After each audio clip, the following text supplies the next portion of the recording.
پھر ذرا میرے سوالات کے جواب دیتے رہیے۔ آپ اس نوکر کے متعلق کیا کہیں گے جو آقا کی مقرر کی ہوئی ڈیوٹی پر جانے کے بجائے ہر وقت بس اس کے سامنے ہاتھ باندھے کھڑا رہے اور لاکھوں مرتبہ اس کا نام جپتا چلا جائے؟ آقا اس سے کہتا ہے کہ جا کر فلاں فلاں آدمیوں کے حق ادا کر، مگر یہ جاتا نہیں، بلکہ وہیں کھڑے کھڑے آقا کو جھک جھک کر 10 سلام کرتا ہے اور پھر ہاتھ باندھ کر کھڑا ہو جاتا ہے۔ آقا اسے حکم دیتا ہے کہ جا اور فلاں فلاں خرابیوں کو مٹا دے، مگر یہ 1 انچ وہاں سے نہیں ہٹتا اور سجدے پر سجدے کیے چلا جاتا ہے۔ آقا حکم دیتا ہے کہ چور کا ہاتھ کاٹ دے، یہ حکم سن کر بس وہیں کھڑے کھڑے نہایت خوش الہانی کے ساتھ چور کا ہاتھ کاٹ دے، چور کا ہاتھ کاٹ دے 20 مرتبہ پڑھتا رہتا ہے، مگر ایک دفعہ بھی اس نظام حکومت کے قیام کی کوشش نہیں کرتا جس میں چور کا ہاتھ کاٹا جا سکے۔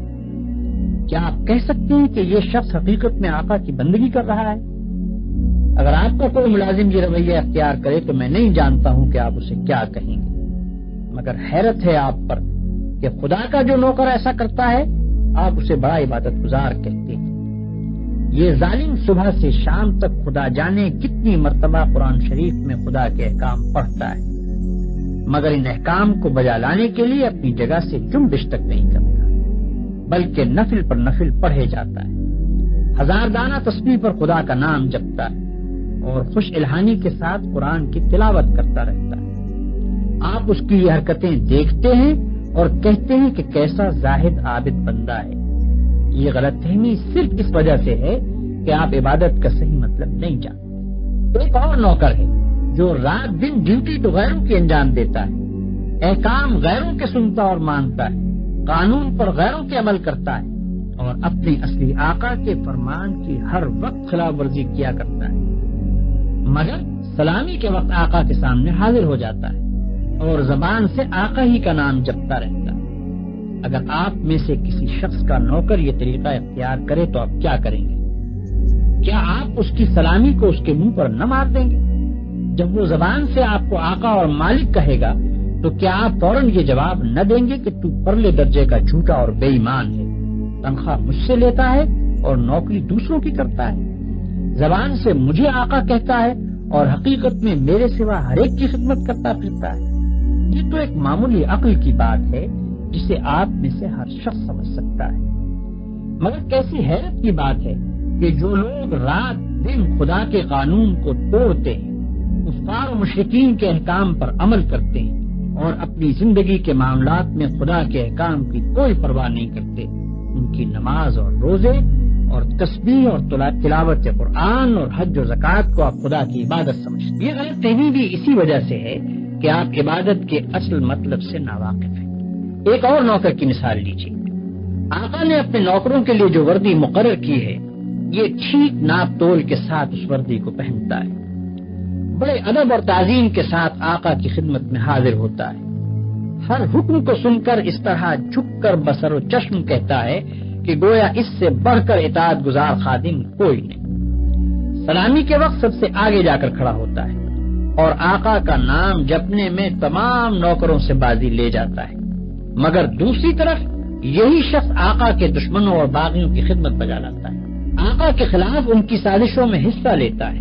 اور آقا کے نام کو دنیا سے مٹانے میں جو کوشش بھی وہ کرتے ہیں اس میں یہ کمبخت ان کا ساتھ دیتا ہے۔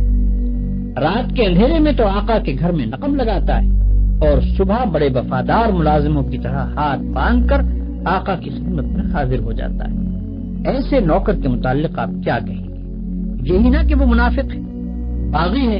نمک حرام ہے، مگر خدا کے جو نوکر ایسے ہیں ان کو آپ کیا کہیں گے؟ آپ سمجھتے ہیں کہ ہاتھ باندھ کر قبلہ رو کھڑے ہونا، گھٹنوں پر ہاتھ رکھ کر جھکنا، زمین پر ہاتھ ٹیک کر سجدہ کرنا اور چند مقرر الفاظ زبان سے ادا کرنا، بس یہی چند افعال اور حرکات بجائے خود عبادت ہیں؟ آپ سمجھتے ہیں کہ رمضان کی پہلی تاریخ سے شوال کا چاند نکلنے تک روزانہ صبح سے شام تک بھوکے پیاسے رہنے کا نام عبادت ہے؟ آپ سمجھتے ہیں کہ قرآن کے چند رکوع زبان سے پڑھ دینے کا نام عبادت ہے؟ آپ سمجھتے ہیں کہ مکہ معظمہ جا کر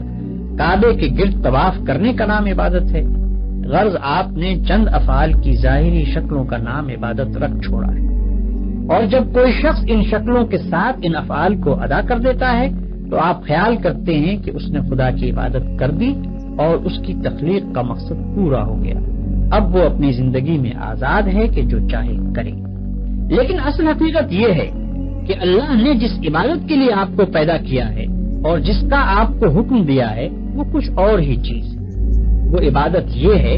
کہ آپ اپنی زندگی میں ہر وقت ہر حال میں خدا کی اطاعت کریں اور ہر اس قانون کی پابندی سے آزاد ہو جائیں جو قانون الہی کے خلاف ہے۔ آپ کی ہر جنبش اس حد کے اندر ہو جو خدا نے آپ کے لیے مقرر کی ہے، آپ کا ہر فعل اس طریقے کے مطابق ہو جو خدا نے بتا دیا ہے۔ اس طرز پر جو زندگی آپ بسر کریں گے وہ پوری کی پوری عبادت ہوگی۔ ایسی زندگی میں آپ کا سونا بھی عبادت ہے اور جاگنا بھی، کھانا بھی عبادت ہے اور پینا بھی، چلنا پھرنا بھی عبادت ہے اور بات کرنا بھی، حتیٰ کہ اپنی بیوی کے پاس جانا اور اپنے بچے کو پیار کرنا بھی عبادت ہے۔ جن کاموں کو آپ بالکل دنیا داری کہتے ہیں وہ سب دینداری اور عبادت ہیں اگر آپ ان کو انجام دینے میں خدا کی مقرر کی ہوئی حدوں کا لحاظ کریں اور زندگی میں ہر قدم پر یہ دیکھ کر چلیں کہ خدا کے نزدیک جائز کیا ہے اور ناجائز کیا، حلال کیا ہے اور حرام کیا، فرض کیا چیز کی گئی ہے اور منع کس چیز سے کیا گیا ہے، کس چیز سے خدا خوش ہوتا ہے اور کس سے ناراض ہوتا ہے۔ مثلاً آپ روزی کمانے کے لیے نکلتے ہیں، اس کام میں بہت سے مواقع ایسے بھی آتے ہیں جن میں حرام کا مال کافی آسانی کے ساتھ آپ کو مل سکتا ہے۔ اگر آپ نے خدا سے ڈر کر وہ مال نہ لیا اور صرف حلال کی روٹی کما کر لائے تو یہ جتنا وقت آپ نے روٹی کمانے پر صرف کیا یہ سب عبادت تھا،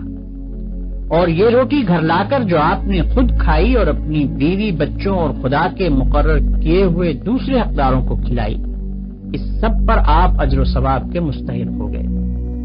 آپ نے اگر راستہ چلنے میں کوئی پتھر یا کانٹا ہٹا دیا اس خیال سے کہ خدا کے بندوں کو تکلیف نہ ہو تو یہ بھی عبادت ہے۔ آپ نے اگر کسی بیمار کی خدمت کی یا کسی اندھے کو راستہ چلایا یا کسی مصیبت زدہ کی مدد کی تو یہ بھی عبادت ہے۔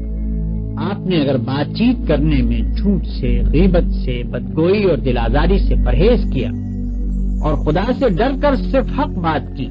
تو جتنا وقت آپ نے بات چیت میں صرف کیا وہ سب عبادت میں صرف ہوا۔ بس خدا کی اصلی عبادت یہ ہے کہ ہوش سنبھالنے کے بعد سے مرتے دم تک آپ خدا کے قانون پر چلیں اور اس کے احکام کے مطابق زندگی بسر کریں۔ اس عبادت کے لیے کوئی وقت مقرر نہیں ہے، یہ عبادت ہر وقت ہونی چاہیے۔ اس عبادت کی کوئی ایک شکل نہیں ہے، ہر کام اور ہر شکل میں اسی کی عبادت ہونی چاہیے۔ جب آپ یہ نہیں کہہ سکتے کہ میں فلاں وقت خدا کا بندہ ہوں اور فلاں وقت اس کا بندہ نہیں ہوں تو آپ یہ بھی نہیں کہہ سکتے کہ فلاں وقت خدا کی بندگی و عبادت کے لیے ہے اور فلاں وقت اس کی بندگی و عبادت کے لیے نہیں ہے۔ بھائیوں، آپ کو عبادت کا مطلب معلوم ہو گیا اور یہ بھی معلوم ہو گیا کہ زندگی میں ہر وقت ہر حال میں خدا کی بندگی اور اطاعت کا نام ہی عبادت ہے۔ اب آپ پوچھیں گے کہ یہ نماز، روزہ اور حج وغیرہ کیا چیزیں ہیں؟ اس کا جواب یہ ہے کہ دراصل یہ عبادتیں جو اللہ نے آپ پر فرض کی ہیں ان کا مقصد آپ کو اس بڑی عبادت کے لیے تیار کرنا ہے جو آپ کو زندگی میں ہر وقت ہر حال میں ادا کرنی چاہیے۔ نماز آپ کو دن میں 5 وقت یاد دلاتی ہے کہ تم اللہ کے بندے ہو، اسی کی بندگی تمہیں کرنی چاہیے۔ روزہ سال میں 1 مرتبہ پورے 1 مہینے تک آپ کو اسی بندگی کے لیے تیار کرتا ہے۔ زکوٰۃ آپ کو بار بار توجہ دلاتی ہے کہ یہ مال جو تم نے کمایا ہے یہ خدا کا عطیہ ہے، اس کو صرف اپنے نفس کی خواہشات پر صرف نہ کر دو بلکہ اپنے مالک کا حق ادا کرو۔ حج دل پر خدا کی محبت اور بزرگی کا ایسا نقش بٹھاتا ہے کہ اگر 1 مرتبہ وہ بیٹھ جائے تو تمام عمر اس کا اثر دل سے دور نہیں ہو سکتا۔ ان سب عبادتوں کو ادا کرنے کے بعد اگر آپ اس قابل ہو گئے کہ آپ کی ساری زندگی خدا کی عبادت بن جائے تو بلا شبہ آپ کی نماز نماز ہے اور روزہ روزہ ہے، زکوٰۃ زکوٰۃ ہے اور حج حج ہے۔ لیکن اگر یہ مقصد پورا نہ ہوا تو محض رکوع اور سجدہ کرنے اور بھوک پیاس کے ساتھ دن گزارنے اور حج کی رسمیں ادا کر دینے اور زکوٰۃ کی رقم نکال دینے سے کچھ حاصل نہیں۔ ان ظاہری طریقوں کی مثال تو ایسی ہے جیسے ایک جسم کہ اگر اس میں جان ہے اور وہ چلتا پھرتا اور کام کرتا ہے تو بلا شبہ ایک زندہ انسان ہے، لیکن اگر اس میں جان ہی نہیں تو وہ ایک مردہ لاش ہے۔ مردے کے ہاتھ، پاؤں، آنکھ، ناک سبھی کچھ ہوتے ہیں مگر اس میں جان نہیں ہوتی، اس لیے تم اسے مٹی میں دبا دیتے ہو۔ اسی طرح اگر نماز کے ارکان پورے ادا ہوں یا روزے کی شرطیں پوری ادا کر دی جائیں مگر خدا کا خوف، اس کی محبت اور اس کی وفاداری و اطاعت نہ ہو جس کے لیے نماز اور روزہ فرض کیا گیا ہے، تو وہ بھی ایک بے جان چیز ہوگی۔